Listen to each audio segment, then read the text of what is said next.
পিৎজাটা পুরো রেস্টুরেন্টের মতো দেখতে হয়েছে না, কত সুন্দর। বরের ইচ্ছেতেই আজ বানালাম পিৎজা। ঘরে যা যা উপকরণ ছিল তাই দিয়েই আজ বানাবো পিৎজা।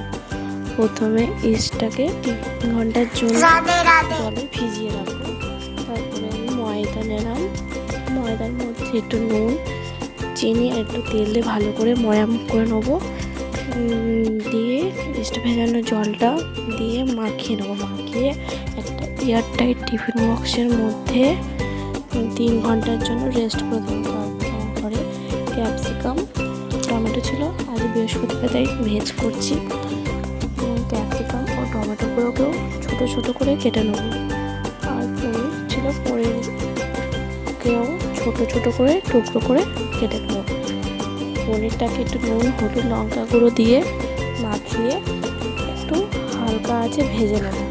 না ভাজলে পনিরটা ভালো লাগবে না। কাঁচা কাঁচা তাই তেলটা গরম করে নেব।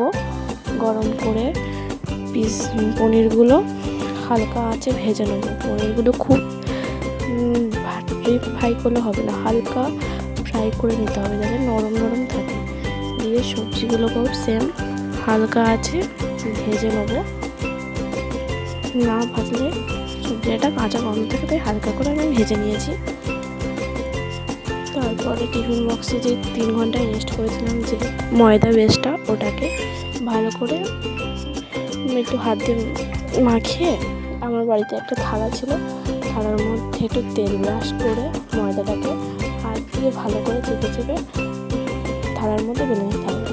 খেয়াল রাখতে হবে মাঝখানের বেসটা যেন পাতলা হয় আর ধারের কোণগুলো একটু মোটা হয়, দিলে পিৎজাটা ভালো হবে। কাঁটা চামচ দিয়ে ভালো করে চারদিকে ফুটো করে নিতে হবে। ফুটো না করলে পিৎজাটা ফুলে উঠবে, পিৎজা ভালো হবে না। পিৎজাগুলো ফুটো করে দিলে হাওয়াটা বেরিয়ে যাবে, নরম হবে। জন্য স্পুন দিয়ে প্রথমে ফুটো করে নিলাম।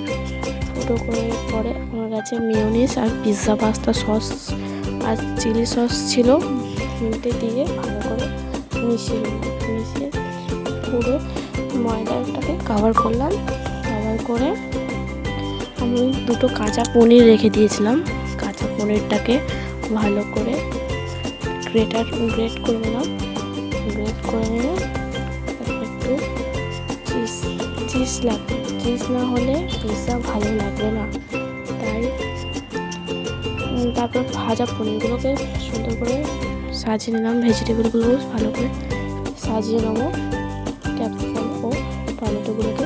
তারপরে চিজটা গ্রেট করে দিলাম, বেশি করে চিজ না দিলে পিৎজা ভালো লাগবে না, তাই বেশি করে আমিও দেখো ভরে ভরে চিজ দিয়েছি। ভেজ পিৎজা তো, তাই চিজ না দিলে ভালো লাগবে না, তাই ভরে ভরে চিজ দিলাম। তারপরে একটু চিলি ফ্লেক্স দিলাম, চিলি ফ্লেক্স আর অরিগানো দিলাম। অরিগানো দিলে একটু টেস্ট দিলে ভালো লাগবে। তারপরে একটা কড়ার মধ্যে জল নিলাম। জলের মধ্যে স্ট্যান্ড বসিয়ে, সবার ঘরেই স্ট্যান্ডটা থাকে, স্ট্যান্ডের মধ্যে থালাটা বসিয়ে দিলাম। দিয়ে একটু বাটার ব্রাশ করে নিলাম। বাটার ব্রাশ করে 30 মিনিটের মতো স্টিম করলাম। স্টিম করে নিলে পিৎজা রেডি। একদম রেস্টুরেন্টের মতো পিৎজা খেতে কিন্তু ভালোই হয়েছে। আমার বর খেয়েও বললো